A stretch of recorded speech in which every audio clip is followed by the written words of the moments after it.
All right, so you can see on the board, and hopefully you have a handout tonight. We're in Lesson 4, and we're moving right along. Lesson 4, the first 3 lessons, we already covered 4 parables, and we're going to cover 3 more tonight. And tonight we will be in Matthew 13, 44 through 50, and we'll cover the parables of the treasure, the pearls, and the draw net, or the parable of the net. Sometimes it's just called the net. So let's begin by reading the passage here, beginning in verse 44. So Matthew 13, 44. The kingdom of heaven is like treasure hidden in a field, which a man found and covered up. Then in his joy, he goes and sells all that he has and buys that field. Again, the kingdom of heaven is like a merchant in search of fine pearls, who, on finding one pearl of great price, went and sold all that he had and bought it. Again, the kingdom of heaven is like a net that was thrown into the sea and gathered fish of every kind. When it was full, men drew it ashore and sat down and sorted the good into containers, but threw away the bad. So it will be at the close of the age.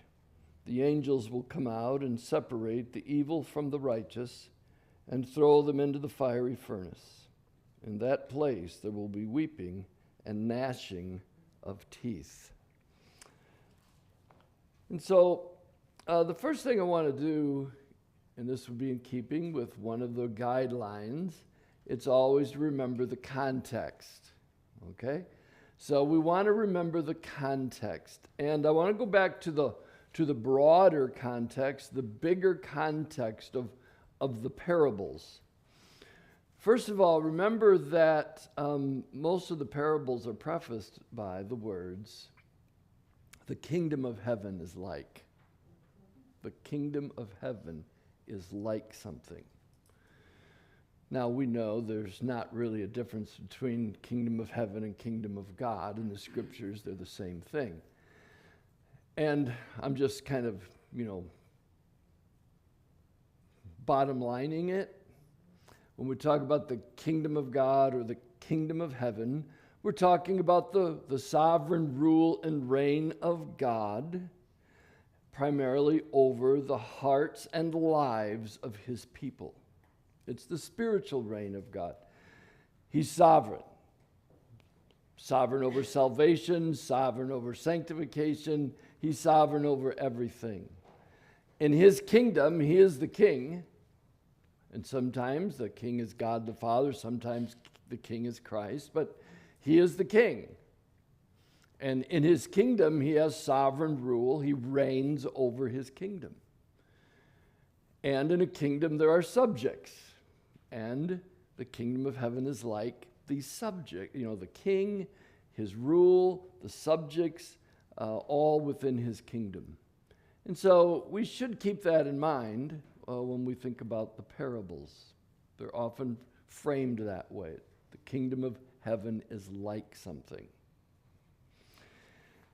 And then remember the broader context of the parables themselves. Go back to the sower of the seed, right? God is sovereign. He's the one who prepares the heart. Receive the word. That's it. That's a bottom line, kind of a summary statement, but that's the point. There are thousands and thousands of people following Jesus, but only a few of them are true disciples. It's like this. 3 out of 4 are not true believers. Some respond. Remember, one had a hard heart and didn't receive the word at all, but the other 2 responded. One withered up and one was choked out. But they weren't true possessors, were they? They made a confession. They were in the visible church. We talked about that last week. Like many people call themselves Christians, The Pope thinks of himself as a Christian. I heard Taylor Swift call herself a good Christian. There's a lot of people call themselves Christians, and they identify with Christianity. That would be kind of like the visible church. And in every church, there are people who are there. Not all of them are true believers. And so Jesus is making a distinction here. There's a lot of people, look at the crowds, but only a few of them really are believers. God opened up their heart to receive the word. And so he goes on then from that parable to give the next parable, which was the parable of the wheat and tares. Remember that? And in that parable, again, there are many people who call him Lord, Lord, and he says, I never knew you. And there are some there in the visible church. Satan has come along, and he's the evil one who has planted a weed that looks like wheat until harvest. And Jesus said in the first parable, they bear fruit. Some 30-fold, some 60-fold, some 100-fold, but they bear fruit. And the same thing here in the parable of the wheat and the tares, or the wheat and the weeds. You let them grow, because in the day of harvest, you'll be able to tell the difference, because they bear fruit. And let God be in charge of that. Remember, in the parable, the servants wanted to go out and rip up all the wheat. And the master says, no, don't be in such a hurry, because you might rip up some of the wheat. So let them grow. And in the end, God knows who are his. And he'll set it right? And the weeds will be separated and they'll be burned. And you can see how the first two parables go together. Now, as Jesus told that second parable, remember, there were two more parables, two short parables, before he even explained the parable of the wheat. Remember the other two? You had the parable of the mustard seed and the parable of the leaven. It could be seen as kind of discouraging. Only 1 in 4 are true believers. And you can't really tell. And in the end, a bunch of them are going to be burned up. We'll just wait. Because the kingdom of God will grow. It might grow slowly, but it will grow and become a vast kingdom. Like the little tiny mustard seed. It will grow, and one day, birds of the air, birds of all the nations, all the nations will come, enjoy the comfort, the security, the blessings of being in the kingdom or in the mustard seed. And so just wait. And then he gave a similar parable, the one verse, the shortest parable of them all, is the parable of the leaven, right? You put leaven in a bunch of dough. What happens? You just wait. Be patient. It will grow. It's going to get larger. And Jesus is saying, don't despise what's that? Don't despise the day of small beginnings. I think something like that. Just wait, because it's going to grow. And there may be hard times, there may be persecution, there may be trouble, but just wait. The kingdom is going to grow. And it did. Jesus said, I will build my church, and the gates of hell will not stand against it. And so the kingdom has been growing ever since. And then Jesus explained the parable of the weeds after those two parables. They all go together. They're connected. And now, following the explanation of the parable of the weeds, there are 3 more. So there are 7 parables in chapter 13, and Jesus now gives 3 more, and they're all connected too. You have some great crowds. Some are following Jesus for various reasons. Not everyone who's there is a true believer. Some of them are true, but some of them are weeds. So why are they there? Well, Jesus gives a couple of parables to kind of go along with that whole thought. You have the parable of the hidden treasure. Now, like I said before, you guys already know, you could probably explain these parables to me. And I know that a whole sermon could be preached on each one of these. I listened to a couple this week. I listened to a couple of sermons on the parable of the treasure. Men can preach 45 to 60 minutes just on that, as you kind of flesh out, put bones on every detail about what it means to treasure God's kingdom. And that's the point. The kingdom of heaven is like. And so in this first parable, the kingdom of heaven is like this. Like what? Well, it's like treasure. See, that's the comparison. It's not the comparison between the kingdom of heaven and the man. It's the kingdom of heaven and the treasure. The treasure that is hid in a field, which a man found, and he covered up. And then in his joy, he goes and sells all that he has and buys that field. So here's a man. We don't know anything about him. We don't need to know anything about him, really. All we know is there's this man. And we don't know why he's in the field. Most say probably we're meant to understand that he's a worker. Maybe he's one of the farmers, a servant who's out there either planting or weeding or harvesting.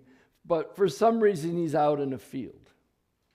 He could have just been walking by. We don't really know. But he's a man who's out in a field. And the treasure is not just laying on the path. It's a hidden treasure. Do you see that? The kingdom of heaven is like treasure hidden in a field. So there must have been something that caused the man to kind of dig down into the earth, right? It was hidden. So that makes it more likely then that he was working in the field, tilling or digging or doing something, scraping along, and he comes across a treasure that was hidden. Now, we know that the parables, remember, parable literally means to cast alongside or to throw beside. And these are spiritual lessons and earthly stories. And this is something that was very common. In those days, people didn't just run out to the bank. They didn't have a bank card. It was very common for people to bury a portion of their goods, especially the durable, maybe coins or jewels, something like that. And they would bury them in the ground. Problem is, you might die before, and nobody knows where it is. Also, it was a time of war. Somebody could be taken off to war and he never makes it back. Or you're conquered and they take everybody away. All of these things could happen in that day. It wasn't uncommon for there to be treasure hunters like today looking for hidden treasure. I mean, we have them today, don't we? I know even there's a commercial that plays for Oklahoma. I think the idea is you may have, an inheritance, something that you're not aware of. And so this girl takes you around these different sites. People tell stories about people who've hidden treasures and it's never been found. So people do what? They go out and dig for treasure. Well, that was very common back then. So this guy is in the field, and really, it's not a big stretch. He comes across a treasure. So what does he do? Well, he realizes that this treasure has more value than everything he owns combined. There is value in what he owns, or he wouldn't be able to sell it. But it's by comparison. Right? By comparison, what he already owns, it cannot be compared to the treasure that he found. And so, he does what? He leaves it there. right? He found, and he covered it up. He doesn't want anybody else to find it.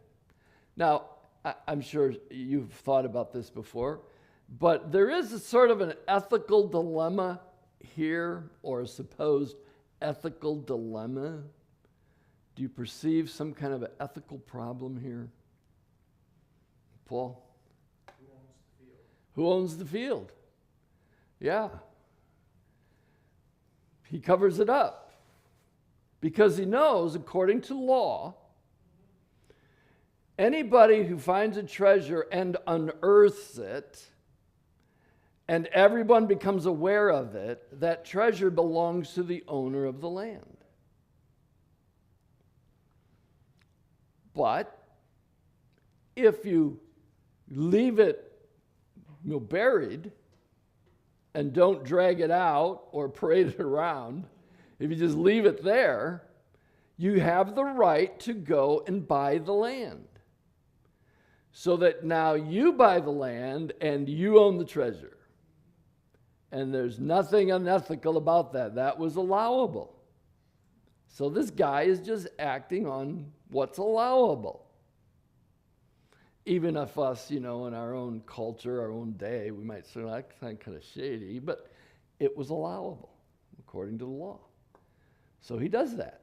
He buries it back up, sells everything that he has. Now, I know it's hypothetical, right? But can you imagine him going home, let's say he's married, and he says, honey, take everything out of the house, put it in the front yard, we're having a yard sale. I can't tell you why, but we're selling everything. Are you nuts? That depends. How big is the treasure? How valuable is the treasure that he found? He's willing to give up everything for the treasure that he found, which primarily speaks to the value of being in the kingdom of God. It's above treasure. It's beyond any earthly treasure. Nothing can be compared to the value of being in God's kingdom. So this man does what? Sells it, he buys it, and now it's his possession. Very simple little parable. Something else that I didn't mention, I should have mentioned. Once we get past the broader context of all the parables,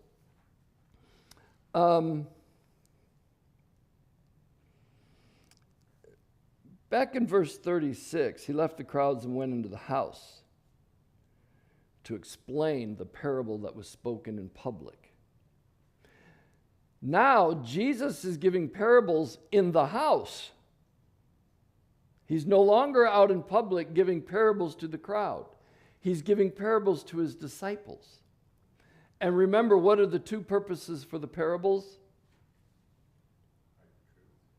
Hide the truth and reveal the truth, right? You reveal the truth to the disciples.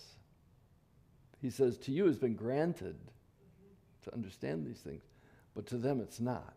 So I give them parables knowing they won't understand it. But now he's with his disciples in the house to reveal truth. Not hide truth, but to reveal truth. And he's teaching them the value of his kingdom, the value of being a member of his kingdom. You know, there's wheat and tares.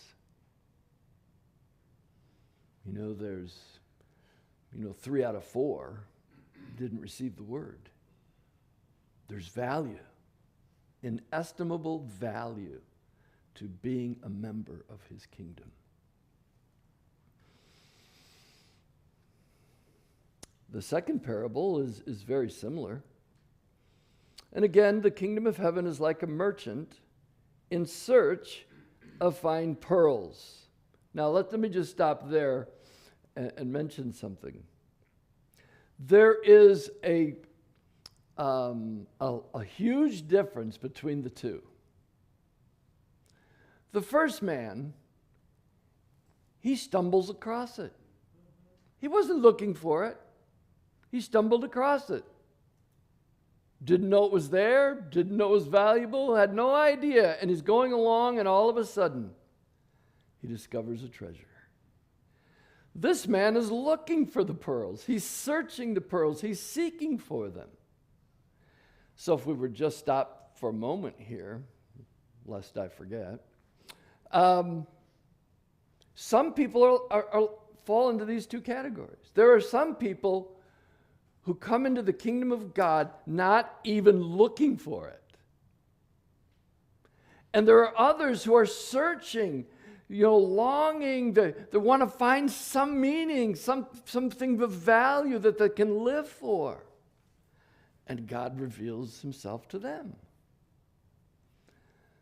Paul on the Damascus Road, he wasn't looking for anything. He was confident.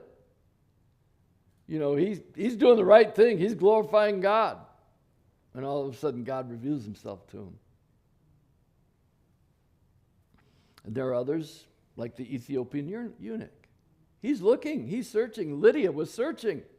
There are other people who are actually looking into these things because their lives are meaningless and empty and void, and there's got to be something else of more value. And so that's a big difference between the two. The one guy's out there just in the field doing whatever, and he stumbles across it.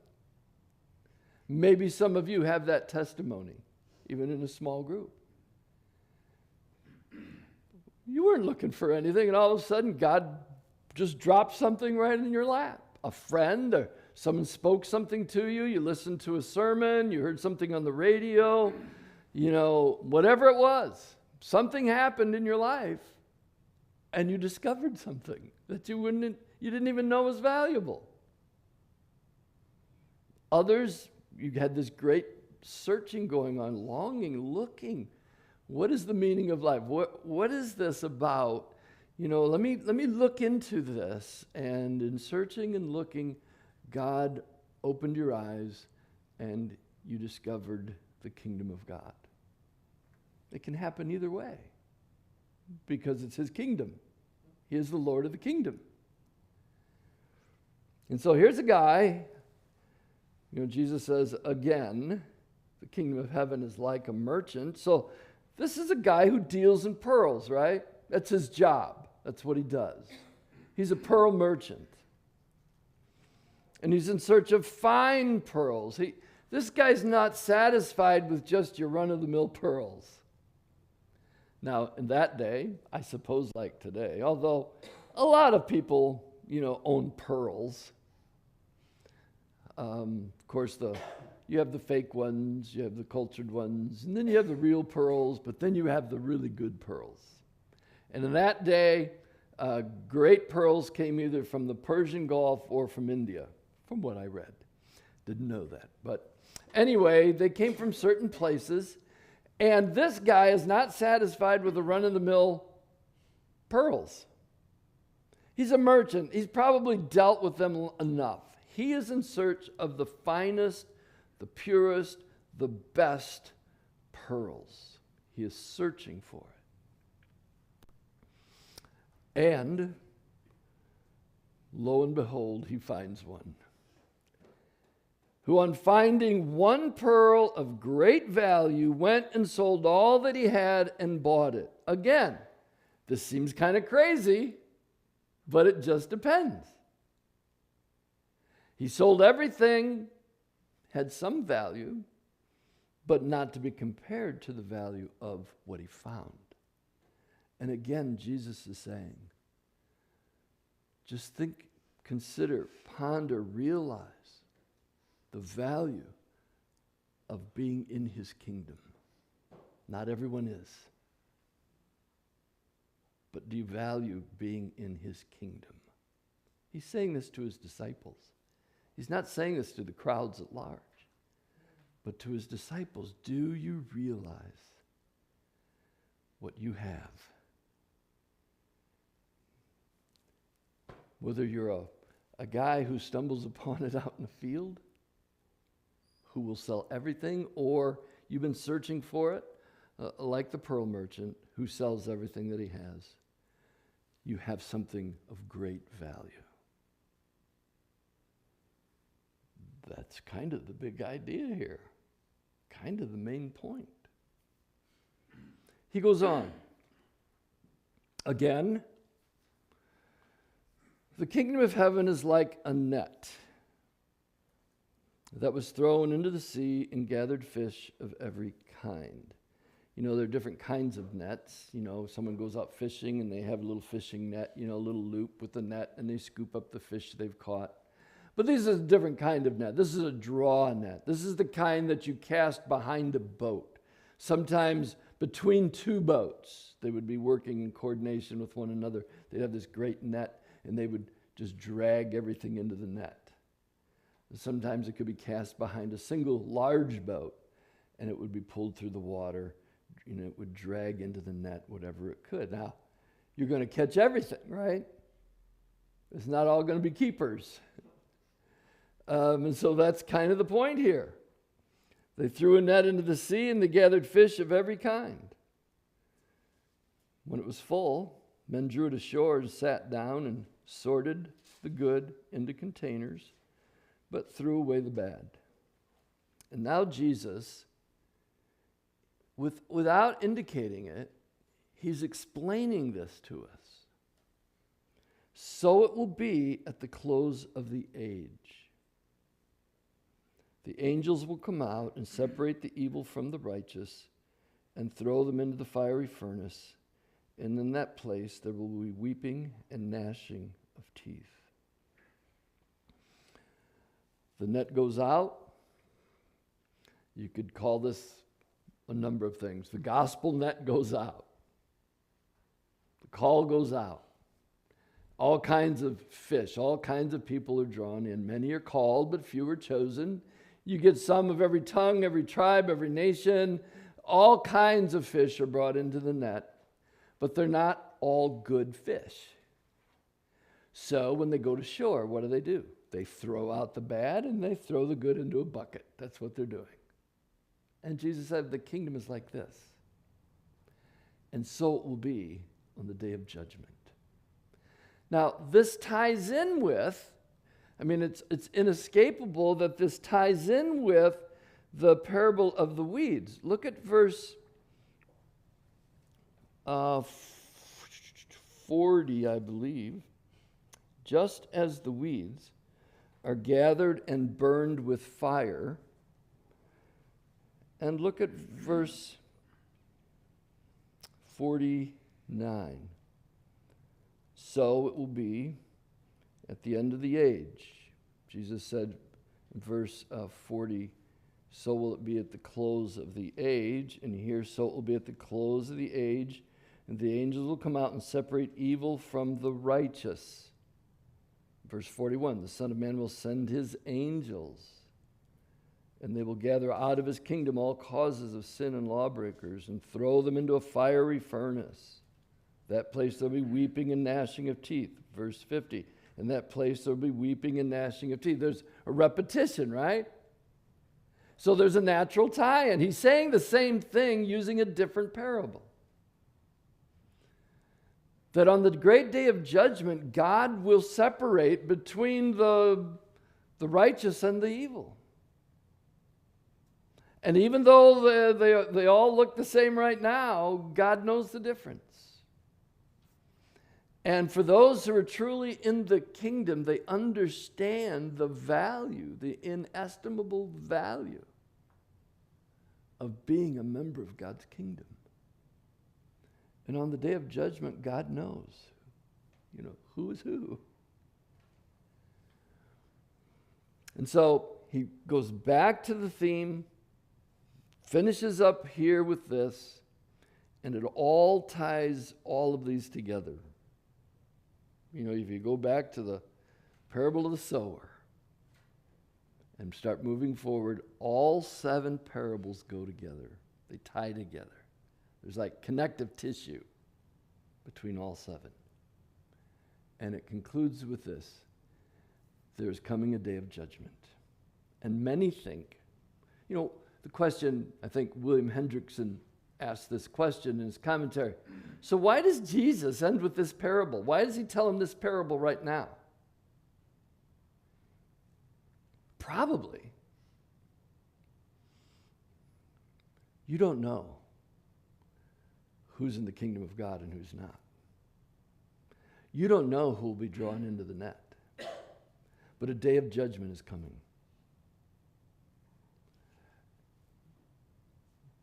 Tell others about the gospel of Jesus Christ. Cast the net and see who comes in. Because there will be a day of judgment. There will be weeping and gnashing of teeth on that day. And he's telling his disciples, this is a reality. You are blessed to be in the kingdom.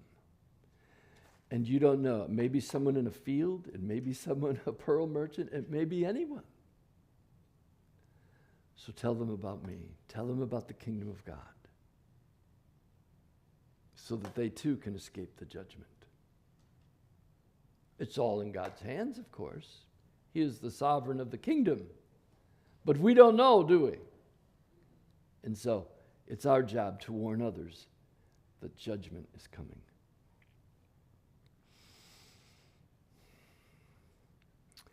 Well, I think I've just about covered the whole thing here. But there may be questions. Maybe you thought of a few questions, or maybe there's a few issues here that you've thought of. Anything at all? Any questions or comments? Something that you're wondering about?